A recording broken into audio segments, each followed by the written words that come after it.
BNP সরকারের নির্বাচনী প্রতিশ্রুতি অনুযায়ী নাগরিক সেবা সম্প্রসারণে বিভিন্ন ধরনের কার্ড চালুর উদ্যোগ নিয়েছে। সেই ধারাবাহিকতায় এবার বৈধ পথে রেমিটেন্স পাঠাতে প্রবাসীদের উৎসাহিত করতে চালু করা হচ্ছে প্রবাসী কার্ড।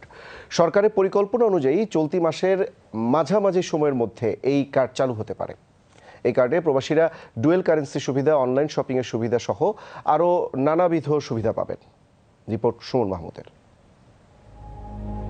তারেক রহমানের নেতৃত্বাধীন বিএনপি সরকার রাষ্ট্র পরিচালনার দায়িত্ব নিয়ে নির্বাচনী প্রতিশ্রুতিগুলো একে একে বাস্তবায়ন করে যাচ্ছেন। সেই কর্মকাণ্ডে এবার যুক্ত হতে যাচ্ছে বিদেশে অবস্থান করা রেমিটেন্স যোদ্ধাদের জন্য প্রবাসী কার্ড। চলতি মাসের মাঝামাঝি সময় এ কার্ড চালু করা হতে পারে। এই কার্ডধারীরা বিমানবন্দরের লাউঞ্জ ব্যবহারের সুবিধা ছাড়াও বিভিন্ন ক্ষেত্রে মূল্য ছাড় পাবেন। এছাড়াও বিমানের টিকিট ও হোটেল ভাড়ায় রয়েছে সুবিধা। ইতিমধ্যে আপনি দেখেছেন ফ্যামিলি কার্ড দিয়েছে, কৃষক কার্ড দিয়েছে এবং ইমাম মুয়াজ্জিমদের ভাতা দিয়েছে। তারই ধারাবাহিকতা এটি প্রবাসী কার্ড। সরকার প্রথমে আমার মনে হয় 5,000 কার্ড সরকার এটা বিতরণ করবে এবং এই প্রবাসী কার্ডের মাধ্যমে একজন শ্রমিক সে এয়ারপোর্টের সুযোগ সুবিধা পাবে, সে বিমানের সুযোগ সুবিধা পাবে।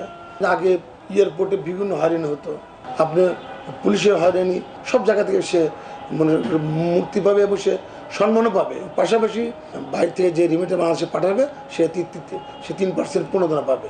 বর্তমানে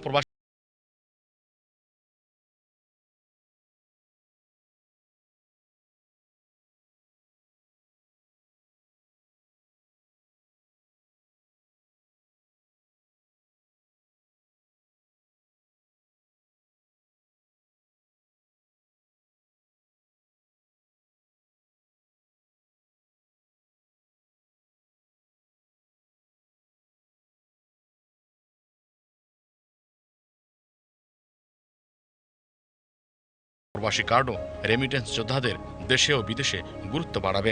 প্রবাসীদের জন্য যে প্রোগ্রামগুলো হাতে নেওয়া হয়েছে সেটাও খুব উৎসাহজনক। বর্তমানে এই সরকার এই বাজেটে আপনার 2.5% প্রণোদনা দেয়া আছে। আপনি যদি ফরেন রিমিটেন্সটা বাংলাদেশে পাঠান তাহলে আপনার যে ডলারটা যখন এনকেশ করবেন সেখানে আরও নগদ 2.5% সেখানে যোগ করে দেওয়া হবে। এটার মাধ্যমে প্রকৃতভাবে ব্যাংকিং চ্যানেলের মাধ্যমে বৈধভাবে বাংলাদেশের রিমিটেন্স প্রবাহটা বাড়বে। তো এই ফরেন রিমিটারদেরকে যদি আমরা বেশি করে প্রমোট করতে পারি তাহলে এটা তারা দেশের জন্য বৈধভাবে অর্থ পাঠিয়ে আমাদের রিজার্ভকে উন্নত করবে এবং আমরা আর্থিকভাবে আরও সচ্ছল হয়ে দাঁড়াবো। অগস্টের মাঝামাঝি সময় আমরা চিন্তা ভাবনা করছি যে প্রবাসী কার্ডটা লঞ্চ করার। এই কার্ডের সবচেয়ে বড় সুবিধা হচ্ছে যে এটি ডুয়েল কারেন্সি থাকার ফলে তারা দেশের মধ্যে যেমন মোবাইল ফিনান্সিয়াল সিস্টেম ব্যবহার করে তাদের পরিবার পরিজনের কাছে ফান্ড ট্রান্সফার করা বা টাকা পাঠাতে পারবে, আবার সে তার ডেস্টিনেশন দেশে ওই দেশেও তার কার্ড থেকে সে টাকা পয়সা খরচ করতে পারবে এবং অন্যান্য যে ব্যাংকিং বিভিন্ন সঞ্চয় স্কিম ফ্যাসিলিটিস এখানে ওই ধরনের সুযোগ সুবিধাটা থাকবে। 5,000 প্রবাসীদেরকে দিচ্ছি যারা সরকারি রিক্রুটিং এজেন্সি বয়েসেলের মাধ্যমে বিভিন্ন দেশে যাচ্ছে তাদেরকে দেওয়া হচ্ছে এবং এইটার ট্রায়াল ফেজের এরর ফাইন্ড আউট করার পরে আমরা লার্জ স্কেলে দেব। প্রবাসী কার্ডে যে ধরনের সুবিধা থাকবে সেগুলো পেলে দেশে বৈধ পথে রেমিটেন্স প্রবাহ আরও বৃদ্ধি পাবে। পরীক্ষামূলক কার্যক্রম সফল হলে বিশ্বের বিভিন্ন দেশে থাকা বাংলাদেশের দূতাবাস ও মিশনের মাধ্যমে পর্যায়ক্রমে প্রবাসীদের হাতে এই কার্ড পৌঁছে দেওয়া হবে। Suman Mahmud, BTV news, Dhaka.